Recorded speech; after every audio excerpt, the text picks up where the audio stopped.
Bonjour à tous, de retour sur le plateau des 24 heures chrono de l'International pour la 10e année consécutive sur le plateau de TV5 Monde.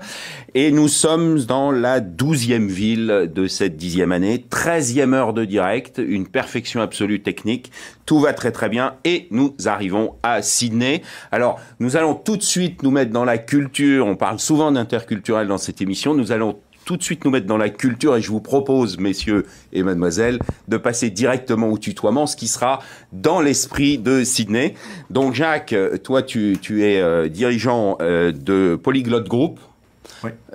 Société qui s'occupe donc d'aider les entreprises à s'implanter en Australie et inversement. Absolument, oui. On aide les sociétés à l'international. D'accord. Et aujourd'hui basé à Barcelone et 8 ans à Sydney. Absolument, oui. D'accord, avec un petit working holiday au départ. Je suis arrivé en working holiday et puis je suis resté 8 ans au lieu des 6 mois prévus initialement. Une belle mission. Une belle mission dont on va parler pendant toute l'émission. Léonie, donc toi tu reviens d'Australie, tu as fait ce fameux working holiday. Oui. Donc tu nous expliqueras un peu tout ça et aujourd'hui tu diriges une société qui s'appelle MissParfum.Paris. Voilà, tout à fait. Import-export de parfums de marque. Trading. Très bien. Et Philippe, alors le restaurateur du plateau. Exactement. J'ai pas d'assiette à vous proposer. Mais... Ah, c'est bien dommage, on aurait bien pris un petit un petit big breakfast. Yes.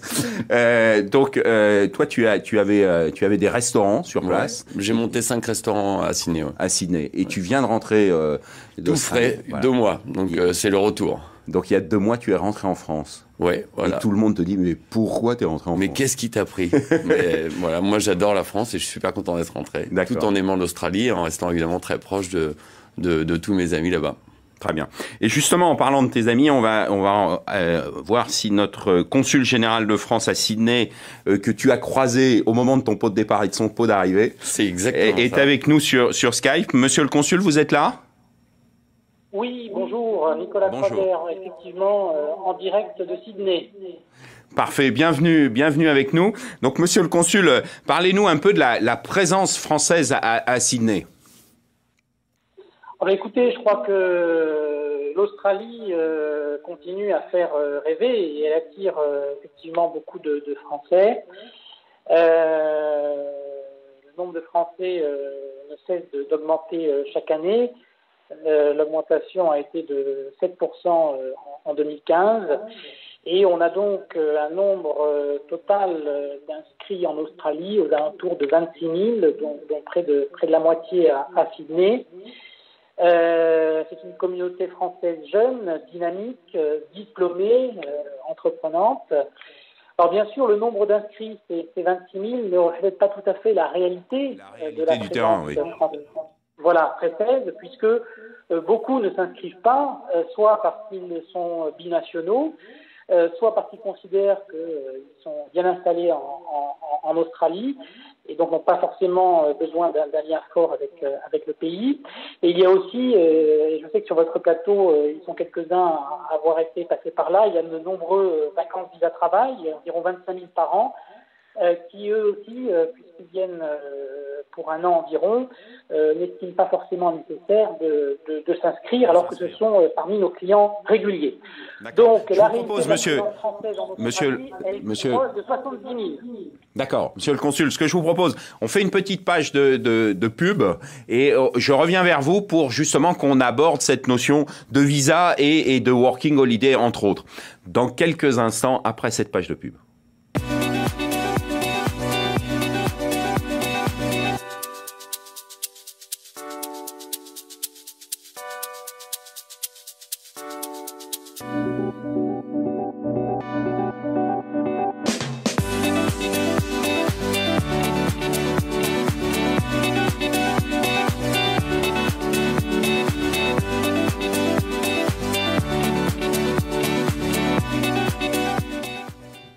De retour sur le plateau de TV5 Monde pour les 24 heures chrono, nous sommes à Sydney avec monsieur le consul. Alors, monsieur le consul, vous nous parliez à l'instant, bien évidemment, de ces fameux working holiday. Pouvez-vous nous faire un petit schéma synthétique sur les différents visas? Alors, justement, visa vacances-travail est une catégorie de visa. Hein, c'est pas tous les visas, c'est une catégorie de visas. C'est une opportunité offerte à des jeunes entre 18 et 30 ans pour venir travailler pendant 1 an en Australie. Alors c'est du court terme puisque ça ne donne pas droit à rester en Australie, mais c'est une formidable opportunité qui est offerte pour l'apprentissage d'une langue, d'une culture, une expérience professionnelle. Alors, comme je vous disais, on a environ 25 000 titulaires de visa vacances-travail chaque année. Et ce qui est important de dire, c'est que 1 an, c'est aussi une expatriation. Ça veut donc dire que ça se prépare. Ça se prépare, ça veut dire au niveau de la langue, au niveau de l'anglais bien sûr. Ça se prépare aussi au niveau des assurances. Il est essentiel, et on constate trop souvent qu'il n'y en a pas d'avoir une assurance avant son départ, et de bien préparer cette année, puisque l'Australie attire, mais elle a une qualité de vie qui attire aussi, mais qui a un coût en termes de logement, en termes de coût de la vie, de nourriture, et ça suppose de venir avec un peu d'argent, et d'ailleurs dans les critères pour pouvoir obtenir ce visa, les exigences de ressources sont assez élevées, aux alentours de $5 000. Et puis ça suppose aussi de bien préparer son retour, parce que comme je vous le disais, les titulaires de visa vacances-travail sont là pour 1 an, et donc ça suppose aussi de préparer son retour pour pouvoir valoriser justement cette formidable expérience qu'ils auront acquise en Australie. Très bien. Alors ce que je vous propose, Monsieur le Consul, puisqu'on vient de faire un point sur le fameux Working Holiday, ce que je vous propose, c'est qu'on fasse un peu le point avec mes invités, parce qu'on a justement 2 personnes qui ont fait des Working Holidays sur le plateau. Alors, Léonie, donc toi, tu es partie il y a combien de temps ? Il y a 6 mois. Non, il y a 1 an. Tu es partie il y a 1 an et tu es rentrée il y a 3-4 mois. Oui, voilà. Voilà. Et donc, comment ça s'est passé ? Alors, justement, tu avais préparé ton départ ? Comment ça s'est passé ? Oui, j'avais un petit peu préparé mon départ, mais je pensais que c'était plus facile que ce qui s'est passé en réalité. Et en fait, on se rend compte que le coût de la vie est vraiment cher et que le travail se trouve pas aussi facilement que ça. Donc, il faut pas perdre son temps et gaspiller tout son argent, en fait. D'accord. Donc, en clair, tu es arrivé avec un peu d'argent sur place et puis très rapidement, tu n'en avais plus, quoi. Voilà, exactement. Tout à fait. Et après, tu es passé donc dans ces fameuses... Du coup, on trouve la facilité pour gagner de l'argent rapidement et sans spécificité, capacité professionnelle. Et l'anglais aussi, qui est pas très important dans les fermes. Et c'est aussi utile pour renouveler son visa. Donc, je me suis dit que c'était Donc, tu as fait le fameux tour des fermes. Voilà.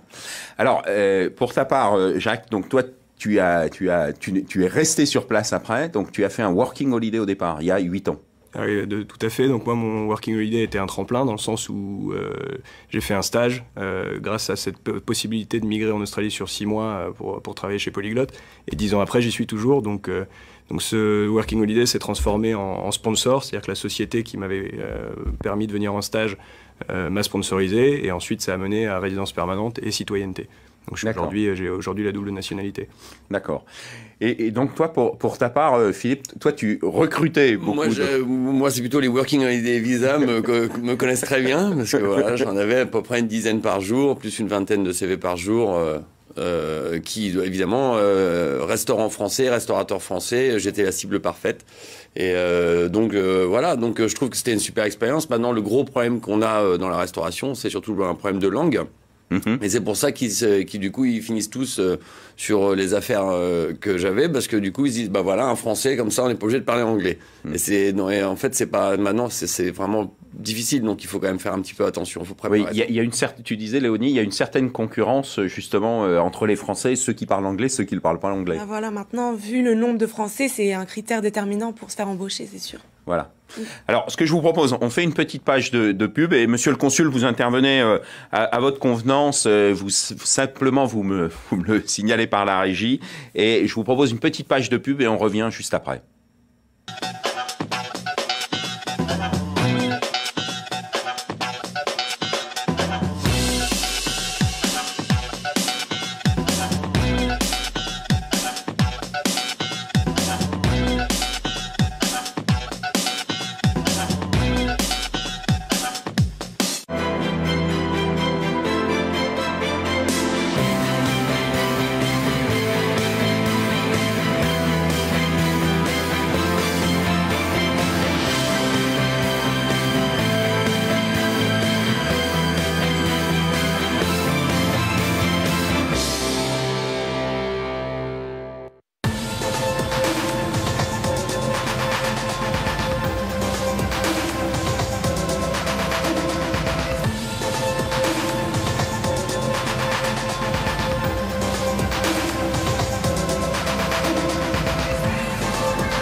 retour sur le plateau de TV5 Monde pour les 24 heures chrono de l'international, pour Sydney bien évidemment en Australie. J'ai avec moi Philippe, Jacques et Léonie, et bien évidemment en lien direct monsieur le consul. Donc on est quand même sur la 13e puissance économique mondiale. Il y a une vraie dynamique économique. Philippe, comment t'as perçu les choses, comment ça se vit sur place? Puis ensuite, on verra Jacques qui, lui, accompagne ce développement. Moi, je suis resté 21 ans, donc évidemment, il y a une grosse différence entre le moment où je suis arrivé et le Sydney d'aujourd'hui. Donc ça a vachement évolué, parce qu'à l'époque, déjà, il n'y avait pas les working holiday visas. Et en fait, tout s'est fait assez simplement. J'ai eu l'impression d'apporter quelque chose au pays, en fait. Et en fait, j'étais plus français en étant en Australie qu'en étant en France, donc c'était assez marrant. Donc en fait, mon cheminement s'est fait un peu tout seul. Quand on est loin de ceux qu'on aime, on est loin de la famille, on est loin de tout le monde. La restauration, c'est un super domaine parce que du coup, on prend contact, on passe notre journée à parler. Et donc, à parler de la France. J'ai fait que ça pendant 20 ans. Donc voilà, j'ai fait The Frenchman pendant 20 ans et 20 prochaines années, maintenant en France, je vais faire Crocodile Dundee. Tu vas faire ton australien. Exactement. Alors justement, Jacques, tu accompagnes les entreprises australiennes pour s'implanter dans le monde, en Europe particulièrement, mais maintenant dans l'autre sens. Cette fameuse dynamique économique, on en parle, et quelle en est la réalité ? Elle existe, c'est 24 ans de croissance continue en Australie. Ils ont des taux de croissance que beaucoup d'autres pays d'économie développée aimeraient avoir. On accompagne énormément de sociétés qui s'implantent, qui réussissent. Donc les secteurs, en gros, sur lesquels aujourd'hui il y a un vrai développement. Énormément de secteurs sont là-bas. Il faut savoir que c'est une population qui est assez peu élevée, c'est 24 millions de personnes sur un territoire qui fait 14 fois la France. Donc il y a de la place, il y a des opportunités. Ils ont énormément de ressources.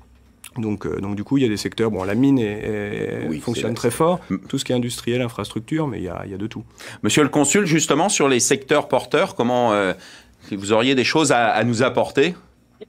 Bien sûr, effectivement, je partage l'analyse macroéconomique avec des voyants au vert, avec toutefois un retournement un peu sur le cycle des matières premières qui oblige un peu en quelque sorte l'Australie à chercher d'autres modèles de croissance plus tournés vers la valeur ajoutée, et c'est toute la priorité de l'actuel Premier ministre Michael Thorburn sur le thème de l'innovation. Et justement, c'est un secteur où il y a un fort savoir-faire français, très prisé. Donc c'est aussi dans le secteur des nanotechnologies, de la chimie, bien évidemment des infrastructures, qu'elles soient numériques, terrestres, l'eau, les transports urbains, au-delà des secteurs justement traditionnels et toujours très importants et très présents, que ce soit les champagnes, spiritueux, vins, cosmétiques, produits de luxe ou encore l'agroalimentaire. Donc pour nos entrepreneurs français, il y a de véritables opportunités. Oui, et des succès démontrés. On organise en fin d'année quelque chose qui s'appelle le Startup Bridge, où on emmènera un certain nombre de sociétés françaises notamment découvrir un peu les opportunités de succès en Australie. Et il y a de très nombreux exemples démontrés d'entrepreneurs français qui ont réussi. Philippe est un exemple, et c'est des exemples qui continuent d'arriver régulièrement. D'accord. Ce que je vous propose, c'est une petite page de pub, bien évidemment, et puis on se retrouve sur le plateau dans quelques instants.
De retour sur le plateau de TV5 Monde pour les 24 heures chrono de l'international, Sydney bien évidemment.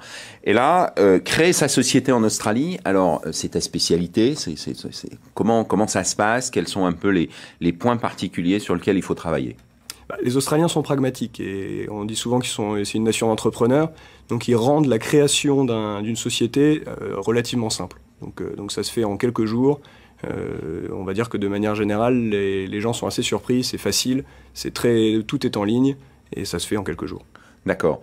Et quels seraient les conseils sur justement cette notion fiscale, choses comme ça? Alors il y a quand même une vraie différence, c'est un autre paradigme. Oui, alors sur les questions fiscales, c'est toujours, sans passer dans les parties complexes, la fiscalité est quand même assez élevée là-bas, contrairement à ce que certaines sociétés françaises vont penser. Les charges employeurs sont assez élevées également, mais de manière générale, les marges étant fortes, les sociétés sont intéressées à s'implanter. D'accord, vont plutôt bien. Vont plutôt bien. Et quels seraient les conseils que tu donnerais à un chef d'entreprise d'une PME française qui voudrait s'installer sur place? Bon, téléphoner à Polyglotte, bien évidemment, mais un autre point particulier, comment préparer justement son expatriation de son entreprise? Oui, je pense que la préparation est un mot d'ordre pour n'importe quelle société qui veut aller à l'international. Je pense que de venir en Australie, c'est pas non plus un Eldorado simple. C'est-à-dire il faut d'abord être fort chez soi pour pouvoir s'expatrier. Et je pense que la préparation et l'inscription dans la durée de la démarche sont importantes. C'est une île qui a 17 000 km de la France. Ils ont vu beaucoup de business étrangers arriver. Il y en a à peu près 18 000 sur le territoire. Donc ils veulent une inscription dans la durée et il faut arriver un peu préparé. Monsieur le consul, sur ce point, vous vouliez intervenir? Écoutez, vous dire qu'effectivement, les entreprises françaises sont très présentes et c'est pas un secret de révéler, je crois que c'est dans le dernier rapport Doing Business de la Banque mondiale, l'Australie était classée au 13e rang sur 189 pour faire des affaires. Alors après ça dépend des secteurs, il y a des secteurs où la réglementation est plus stricte à respecter, notamment pour les produits agricoles et pour tout ce qui est agroalimentaire. Les très grandes entreprises sont présentes, les PME et les ETI un petit peu moins, parce que c'est un peu ce qu'on appelle, et je crois qu'un des invités l'a rappelé, c'est un peu la tyrannie de la distance, où effectivement le coût d'entrée est parfois plus élevé pour les entreprises de petite taille, mais les opportunités, comme ça a été rappelé, sont importantes, il y a des affaires à faire.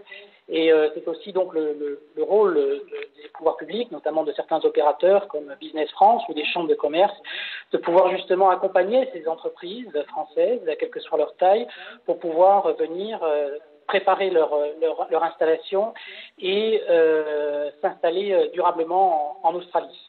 Merci, monsieur le consul. On rappelle d'ailleurs au passage, bien évidemment, tout le réseau des conseillers du commerce extérieur de la France qui peuvent, bien évidemment, je vous vois saluer ce rappel, qui peuvent, bien évidemment, accompagner les entreprises françaises. Je vous propose d'aller écouter Jean-Philippe Grange, qui est membre élu de l'AFE-UFE, sur le rythme de vie en Australie. Alors, les Australiens, contrairement à ce qu'on peut penser, sont des bosseurs. Il est vrai qu'effectivement, ils peuvent se lever tôt pour aller faire du sport au grand air avant de prendre le travail. Il est vrai aussi que nous travaillons sur des horaires plus à l'anglo-saxonne, avec donc des rythmes de travail se terminant vers 5-6 heures. Mais je pense que les Australiens sont tout à fait bosseurs et ont un équilibre de vie entre leurs activités professionnelles et leurs loisirs qui est tout à fait sain et parfois assez éloigné de ce qu'on peut voir dans les grandes capitales européennes. Alors, de retour sur le plateau, Philippe, je te voyais réagir en direct sur... La belle vie quand même, c'est quand même l'Australien au départ. C'est vrai que ça a évolué, c'est vrai qu'il faut bosser le plus dur là-bas, c'est comme partout. Mais ils attachent surtout vachement d'importance à leur qualité de vie. Donc, c'est très basé sur le sport, le loisir. Donc, c'est quand même assez relax. C'est d'ailleurs notre force, où ça a été en tout cas, moi quand je suis arrivé, une de mes forces, c'est que j'ai toujours bossé, donc je pouvais enquiller un peu plus que les Australiens. À l'époque. Aujourd'hui, tu es un peu au rythme australien? Là, je me remets au rythme français, donc c'est un petit choc, mais ouais, un petit peu, je suis un peu plus relax. Ouais. Monsieur le consul, vous vouliez intervenir sur ce point? Oui, simplement vous dire quand même que l'environnement en Australie reste hyper concurrentiel. Rappelons quand même que l'insertion de l'Australie en Asie est très forte, la présence chinoise est extrêmement forte. Ce qui veut dire donc que il faut quand même travailler beaucoup pour produire du résultat et surtout faire la différence avec ses concurrents.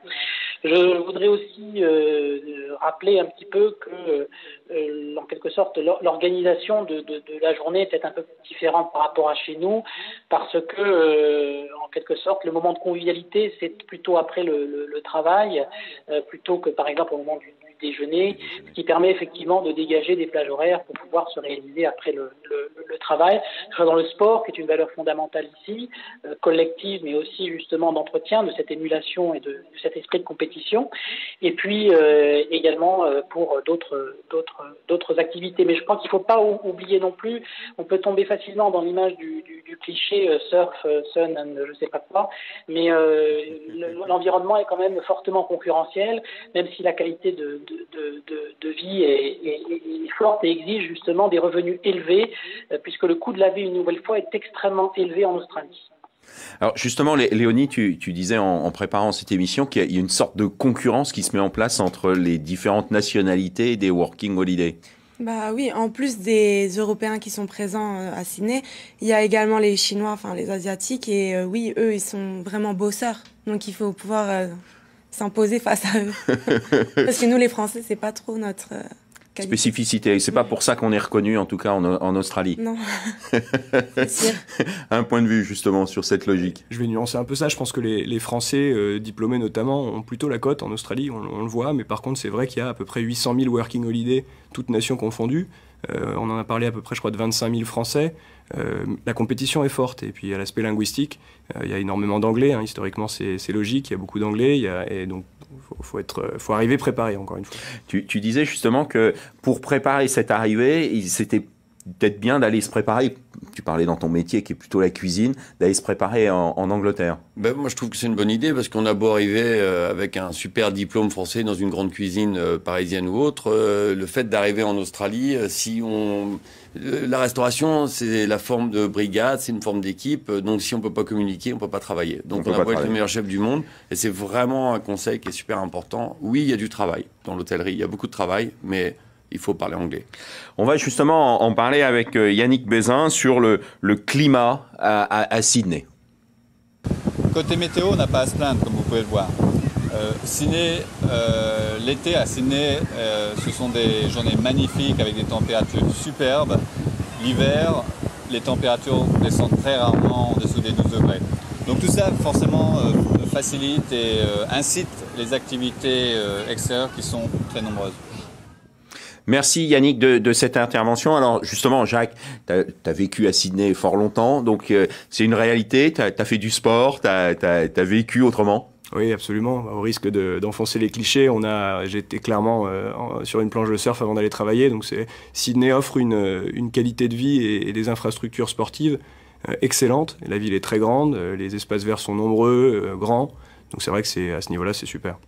Et du coup, en termes de management des collaborateurs, comment ça se passe? Parce que quand on arrive en tant que Français, ça doit quand même nous poser quelques soucis qu'ils reviennent du surf pour commencer à bosser. Oui, non, je pense qu'ils font assez bien la part des choses. Je pense qu'ils ont une vie dans le travail, une vie en dehors du travail.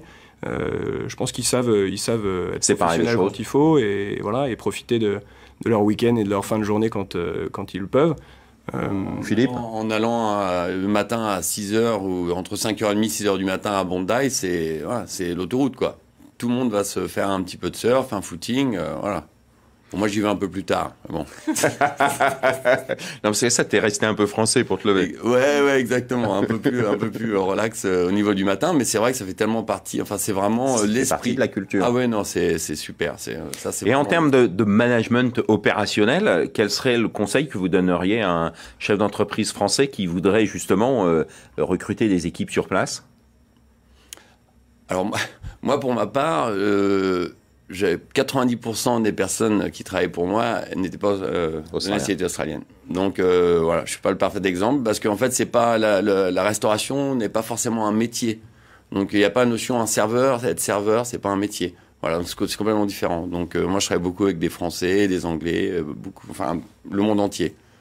Je pense que manager des équipes dans les grandes villes australiennes, Sydney, Melbourne, c'est manager d'emblée des équipes interculturelles, parce qu'ils ont un quart de la population qui n'est pas née en Australie. C'est quand même énorme. C'est très important. Voilà, et donc cette proportion 50% à Sydney. Voilà, encore plus élevée dans les grandes villes. Donc pour un manager français qui arrive à Sydney, il faut qu'il sache qu'il va bénéficier de cette diversité, qui est en même temps un challenge managérial. On est bien d'accord. Avec des gens qui maîtrisent plus ou moins bien l'anglais, bien évidemment. Voilà, et je pense qu'après, les nuances de la langue sont importantes à capter. Et les Australiens c'est une nation complexe, qui n'est pas dans la confrontation, qui est dans le management par le consensus. Donc c'est quelque chose qu'il faut comprendre quand on arrive avec un schéma français. Oui, c'est pas un schéma hiérarchique. Non, les organigrammes plats sont une réalité, et en même temps, il faut comprendre que c'est plus complexe que ce qui n'y paraît au premier lieu. Alors justement, on va aller voir avec Stéphane Ibos, français résident à Sydney. Est-il facile de s'intégrer à Sydney ? Alors au niveau de l'intégration en Australie, c'est à la fois assez facile et assez fin. C'est un pays très occidentalisé, très anglo-saxon, donc il est assez facile de connaître les codes et les coutumes. En revanche, c'est un pays qui est extrêmement basé sur la gentillesse, l'échange, le partage. Il faut avoir beaucoup d'humour personnel. Donc voilà, il faut faire attention à ne pas braquer la sensibilité des gens ici. Mais dans l'ensemble, c'est assez facile. Après, on a vu beaucoup de jeunes Français arriver et prétendre connaître l'Australie par cœur au bout de juste une semaine passée sur le territoire. Pour être honnête, ça fait 8 ans que je suis ici et je suis maintenant australien. Et j'apprends toujours, tous les jours, sur l'Australie et ses coutumes et surtout la culture aborigène qui est absolument passionnante. Donc de retour sur ce plateau, bien évidemment, vous pouvez nous suivre sur hashtag 24HChronoTV. Et de retour sur ce plateau, justement, sur un peu la découverte de l'Australie. Alors Léonie, pendant ton working holiday, donc on a bien compris, tu as fait un peu de Sydney, un peu de ferme, et puis tu as fait d'autres choses. C'est-à-dire que tu as vraiment découvert ce pays. Oui, et je trouve que c'est vraiment un pays accueillant. Les gens ils sont vraiment friendly. Genre, ils vous aident facilement, il n'y a pas de souci. Enfin, pour l'intégration, c'est super facile, en fait. Et concrètement, tu as fait le tour de l'Australie, qu'est-ce que tu as fait ? J'ai voyagé, oui, toute la côte Est. Enfin, j'ai fait toute la côte Est. Et je suis à Sydney, Melbourne, Cairns, mais aussi la campagne. J'ai travaillé dans le bush australien. Et les cow-boys australiens étaient très sympathiques aussi. Il n'y a pas de souci. Enfin, dans un food truck. Voilà. Voilà. Et puis, tu as aussi visité la Tasmanie, c'est ça ? Oui, la Tasmanie. Oui. Voilà, 3 semaines. Oui, tout à fait. Traversé. J'ai fait le tour de la Tasmanie en voiture, en road trip. D'accord. Voilà. Et c'est cette vie aussi qu'il faut découvrir, fort probablement, quand on est en Australie. Oui, je pense que la qualité de vie est réputée. Et c'est une nation qui est fière de cette qualité de vie. Et qui se dit souvent, on est dans le meilleur pays du monde. Donc ils sont très confiants aussi de leur force. Et puis ils sont certains de leur force. Oui, tout à fait. C'est une nation qui est très confiante. Ouais, je pense aussi qu'il faut... il y a aujourd'hui des jeunes qui partent là-bas simplement dans l'idée de bosser et gagner des sous. Et je pense qu'il faut aussi se rappeler justement que l'idée d'un working holiday visa, c'est working holiday. Voilà, donc il faut découvrir l'Australie parce que c'est un super pays, les gens sont cool. Il faut apprendre à comprendre le fameux No Worries Mate et puis il faut le vivre, quoi. Alors justement, on va interroger Vincent Hernadez, donc qui est français et résident à Sydney, bien évidemment. Conseil et mise en garde pour quelqu'un qui désirerait s'installer à Sydney, Vincent. Alors, j'ai pas de mise en garde, mais j'ai peut-être quelques conseils à donner à quelqu'un qui souhaiterait venir en Australie. Le premier, c'est de prendre conscience que on est à 24 heures d'avion de la France, de votre famille, de vos proches, et je sais que pour beaucoup de gens, c'est quelque chose qui devient assez pesant ou assez difficile. La deuxième chose, c'est de bien vérifier votre visa, vos conditions de travail. On n'arrive pas véritablement en Australie de manière complètement improvisée, parce que c'est un pays, encore une fois, qui est très loin et qui coûte cher. Donc il faut mieux préparer bien les choses. Et la troisième partie, et ça c'est plus pour nous les Français qui sommes pas toujours très très bons en langue, et je m'adresse principalement peut-être au Working Holiday, venez, faites un petit peu d'anglais, allez faire un saut en Angleterre avant de venir en Australie, parce que décrocher un boulot, ça va vous demander de parler un petit peu anglais, et il faut mieux l'avoir pratiqué un petit peu avant. Merci Vincent de ce témoignage. Alors justement, mon cher Philippe, donc tu as développé des restaurants sur place et aujourd'hui, tu rentres.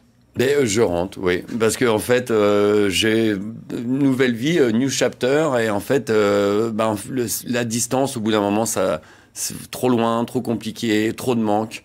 Peut-être le fait d'être un représentant du drapeau français en Australie pendant 20 ans, tout ça mélangé, en fait, j'ai besoin T'as besoin de porter ton kangourou en Normandie. Exactement. Donc voilà, entre Paris et la Normandie, et puis de recommencer tout. Et en fait, pour moi, ce que j'ai fait là-bas, je pense que je vais pouvoir le refaire ici, quoi. Donc, alors, sur place, justement, en termes de vie quotidienne, donc tu as 2 enfants.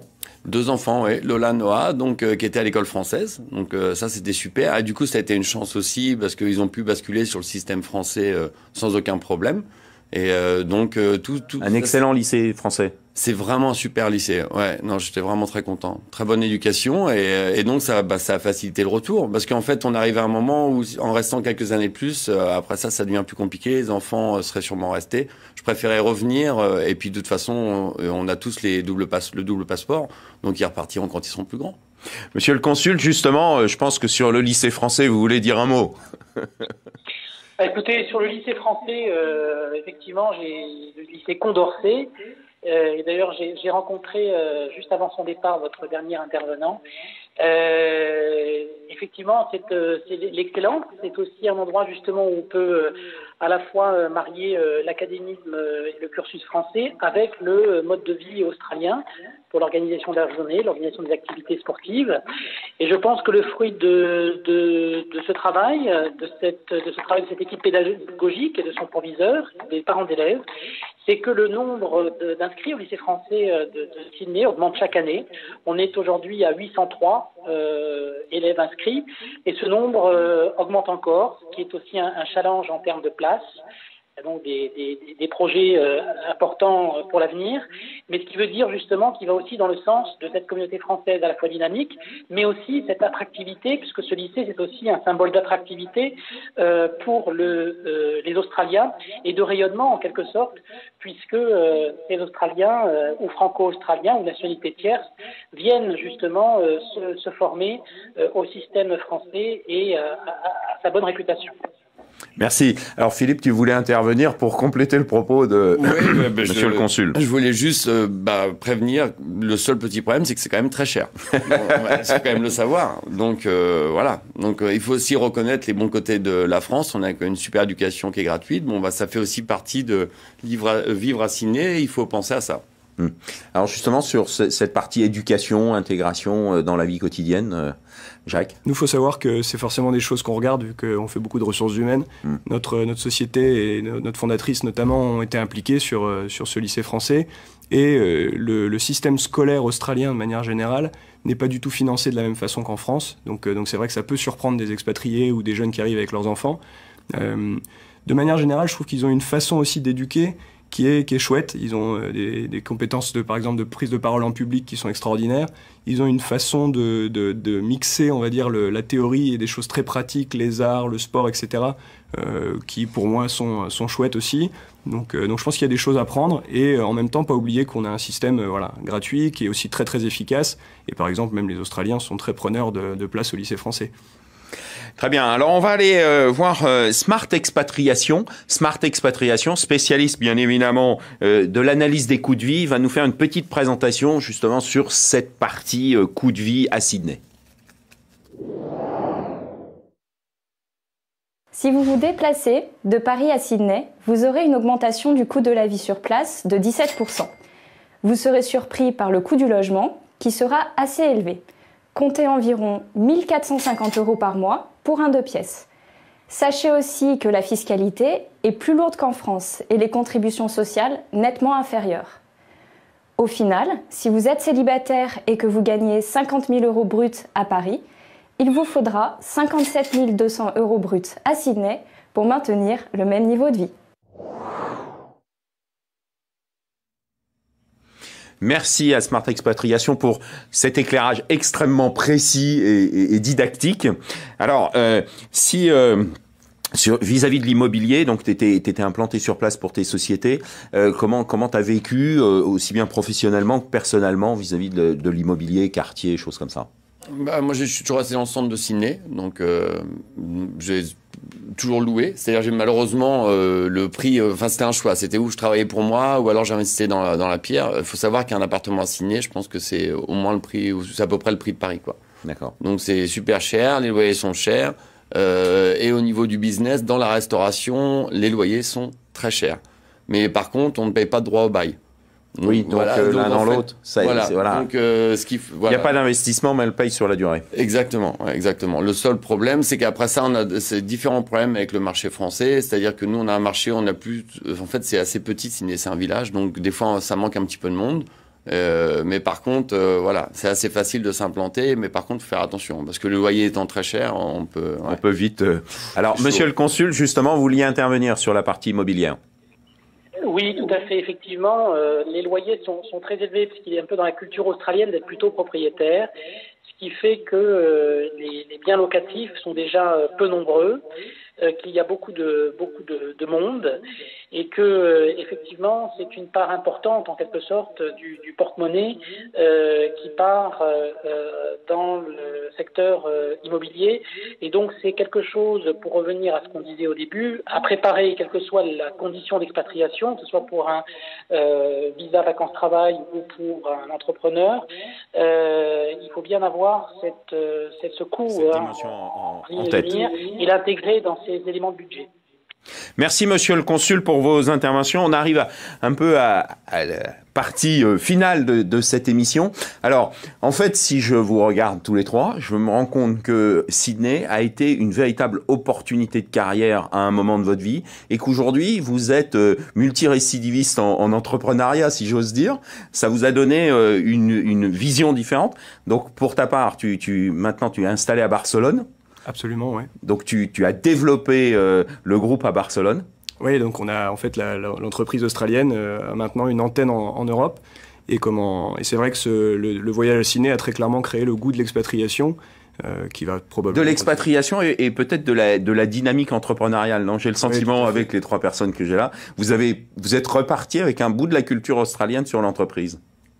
Oui, je pense. Ouais, le côté positif. Ouais. Parce qu'en fait, je pense que c'est la grosse différence, elle est là, quoi. Parce que c'est pas plus facile ici, c'est pas plus facile là-bas. C'est juste qu'en fait, notre rapport, en ayant vécu en Australie, c'est qu'on est positif sur plein de choses. Et ça fait une grosse différence, je pense. Et toi, Léonie, t'es déjà dans l'entrepreneuriat aussi? Oui, mais j'ai eu, la dimension internationale, je fais de l'import-export. Donc, j'ai une ouverture d'esprit et puis j'aime travailler avec différentes cultures. Si tu pouvais nous expliquer en 2 mots ce que tu fais précisément maintenant dans ton entreprise. Donc, tu es cofondatrice de MissParfum.Paris, donc. Oui, c'est ça. Et en fait, on vend à des professionnels des grands lots de parfums, de marques. Françaises ou autres, voilà, mais d'origine. Mais qu'on importe d'Angleterre et qu'on expatrie... dans le monde. Dans le monde, voilà. Et je pense que c'est un peu ce que j'aime dans cette émission, c'est que vous êtes tous repartis avec cette espèce de dynamique australienne qui me paraît intéressante. Je vous remercie d'avoir participé à cette émission. Donc, les 24 heures chrono continuent bien évidemment pour bientôt la 14e heure de direct. Je vous rappelle que vous pouvez nous suivre sur Twitter, sur #24hchrono. TV, et nous, bien évidemment, nous remercions notre partenaire principal qui est TV5 Monde qui nous met à disposition un studio magnifique. À tout de suite pour la 14e heure de direct sur Singapour.